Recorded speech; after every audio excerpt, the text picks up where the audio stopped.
Good morning, everyone. My name is Menachem Creditor. It is my honor to serve as scholar in residence and rabbi for UJA Federation of New York. Every weekday morning at 9 o'clock, we bring you Torah and blessing and music and community. And today is broadcast number 145, if you can believe that. And that has been a long journey for so many of us, and for all of us. And for those of us who are part of this growing community, Jacqueline, it's good to be with you. Stacy, David, good morning. This has been something that we do together every morning at 9 o'clock. Hi, Jerry. And I got to tell you, the more we do it, the more I look forward to it. It is an anchor in my day. And each morning we take some time, we sing a blessing, notice something in the world, and connect to this week's Torah portion, which I got to tell you is a really good practice. I think I'm supposed to do it anyway. We're all supposed to do that anyway.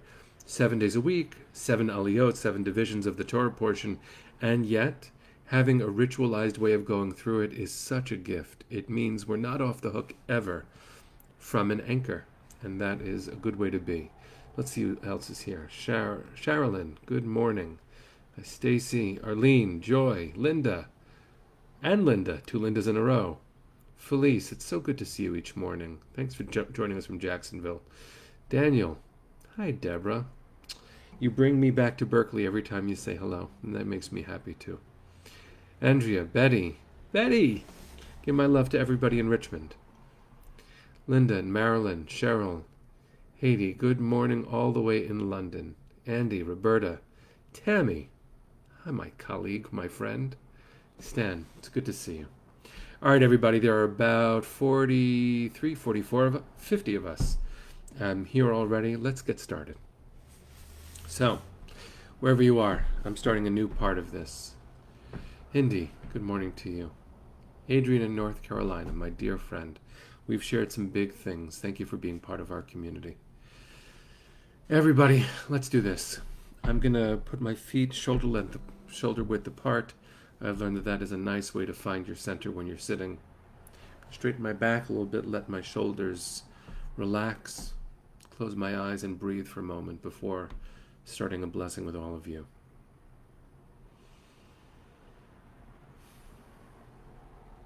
Okay. You ready? Let's do this.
Hindi and Kim, Dale, Iris, Cynthia, Paula.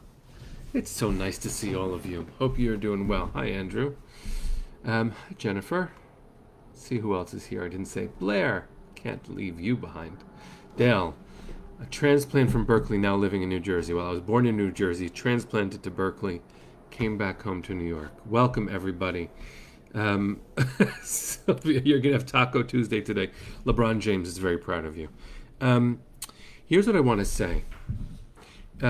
This week we're going to read Breisheet, and we've been talking about the different parts of the book of Genesis. Um, I wanted to return to a very basic part of Breisheet, which unfolds in strange ways through time, especially as human beings continue to interact and sometimes move forward in the world and sometimes feel like we're not moving so forward in the world. Sarah, hello in San Francisco. Amy, hello, California. Um, when you read the first two chapters of Breisheet, the first two chapters of Genesis, many things occur. One of them is you look at the text, hopefully as if you've never seen it before, in wonder that there is a world. Velma, we get to dedicate today's learning to your 25th anniversary. Mazel tov, my friend. Velma. Blair. Blair, mazel tov on your 25th anniversary. One of the things that you might note, if you look back at Genesis as if you've never seen it before, is that in the first chapter, there is one story of creation, and in the second chapter, the same creation told radically differently. And the part of it that at least hits home the most for me, most times I read it, is the creation of people. You see, in the beginning, which is a good way to start this conversation, was there one person, was there two? Now, especially during a week when we had National Coming Out Day, where we have explorations and celebrations of gender and of different orientations and being gay or lesbian, bisexual, transgender, queer, questioning, inquisitive, who knows? To look at the origin of humanity and to recognize some strange parts of the text gives us such a launching pad for that very celebration as part of God's infinite manifestation in the world. So in the beginning, it says, Vayivra Elohim et ha'adam b'tzalmo kitavnito. I'm quoting both from Wedding Blessings and also from Breisheet, from Genesis. God created us in God's image, in God's likeness. Now, what does that mean? We don't quite know. Scholars, philosophers, commentators, and seekers of all kinds, since the Torah's origin, have wondered, what is it to be created in the image of God? Is that some physical representation? Well, not if I don't believe God has a physical body. So what does it mean to be created in God's image? And we'll continue exploring this. It's not like we're going to have an answer. But one of the parts of the text that really speaks to that is Zachar unkeva bara otam. When it says God created the first human being, it then says in the same verse in the Hebrew, Zachar unkeva bara otam. Male and female did God create them. One person, male and female did God create them. One person, God's image, male and female did God create them. And that leads many, including me, to believe that the first human being, who's the map of all human beings, not male, not a man, there's no such thing yet, not a woman, there's no such thing yet, Zachar unkeva bara otam, that first earthling created Adam, the first Adam from Adamah, from the earth, that first human was created male and female. And that leads some to think that physically they were hermaphrodite, having both sexual organs of both genders. And who knows? We don't really know. All I can say is that maleness and femaleness were in that first person, the image of God. And if I take that to heart, that means that when I see a human being, number one, I don't know how they identify. And it's not for me to ask. It's for them to share when and how they'd like. But ultimately, no matter how someone identifies, they are in the image of God. Because no one is on this binary 100%. All of us have elements of God in us. We're all created in the image of God, which means there's a hint of infinity even when it comes to gender. Mm-hmm. And that means that when we celebrate each other, not on a day, it's not National Coming Out Day, and that's the only day we celebrate people who discover themselves and reveal themselves in the world. But we have a day, a ritualized day on the calendar to remember, to remind ourselves that we are loved and created in the image of God, and to remind us that all people deserve to be celebrated for simply being who they are. Because no matter who you are, You are created in the image of God. That's an inescapable blessing. It is a truth that is simply there. Now, how we understand God, that's a fascinating conversation. How we understand gender, again, a fascinating conversation. But certainly we as UJA take a stand in the world on behalf of dignity and equality. Pride Month, we change our logo to be a rainbow to say that we stand in solidarity. We in our community have many gay and lesbian, bisexual, transgender, Jews, and professionals who are here in service of the community. But as a larger value statement, we stand with a recognition, for me, theologically based, the recognition that all human beings are to be celebrated. All of our elements. Zachar unkeva bara otam. That first human being created in the image of God, Zachar unkeva, male and female. Now, if you actually look at the first chapter and the second chapter together, something very interesting happens. In the second chapter of Genesis, the first human being is all alone. Now, it's a complicated human being to be sure, but God notices that being alone isn't happy making, isn't good enough for that first human being. And God says, Lo tov heyot adam levado. It's not good for a person to be alone. We might wonder, God is all alone. Maybe God knows that very well, which is why we're here, to be reaching to God as God reaches to us. And what God does is God splits that first human being into two. Now, wrong interpretations, and I usually don't say stuff like this, but wrong interpretations lead us to think that all of the femaleness went this way and all of the maleness went that way. But that's not actually how it worked, and it's not that the woman was created as a derivative of the man. They both were one being, and then they were divided. And when it says from the side of the first human being, it doesn't mean from the rib of Adam. That is a wrong reading, a wrong translation, a wrong interpretation. They were two equals that then were divided. And the question is, how do we come back together into relationship, into a sense of unity, when all people were once one? And we use the language of oneness today, too. How do we come to a place where we come together again?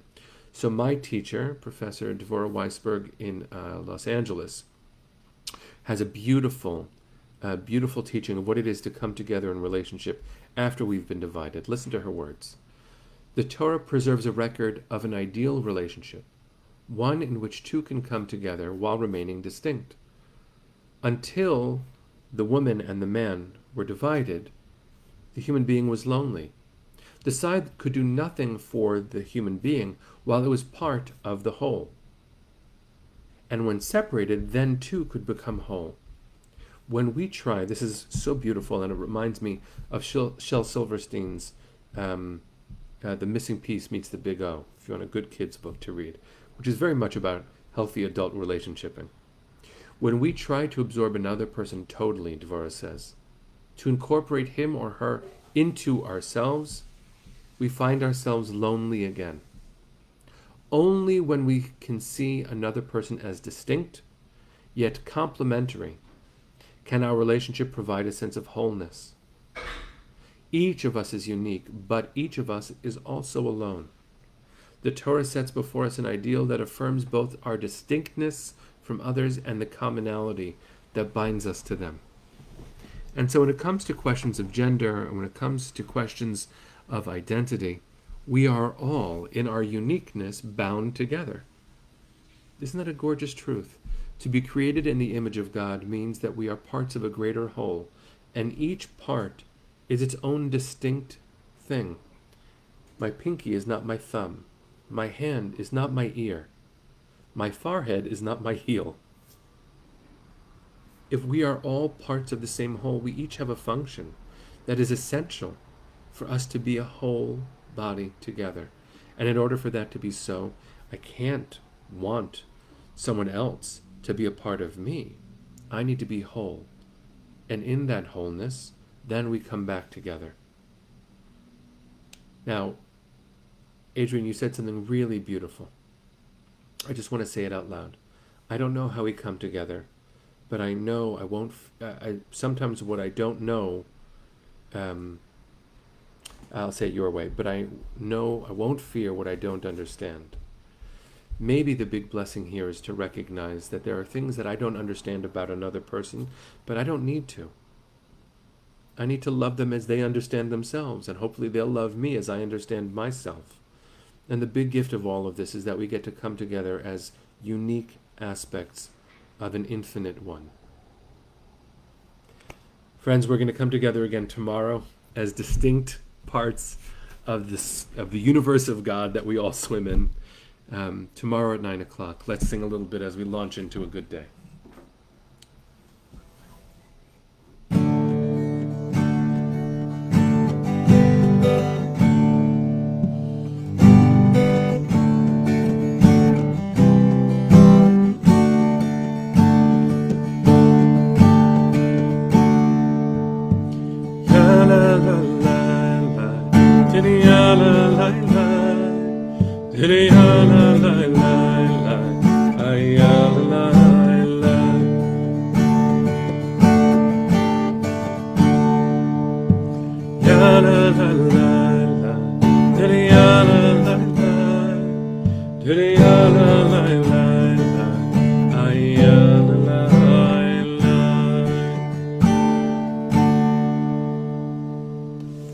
Bless you all.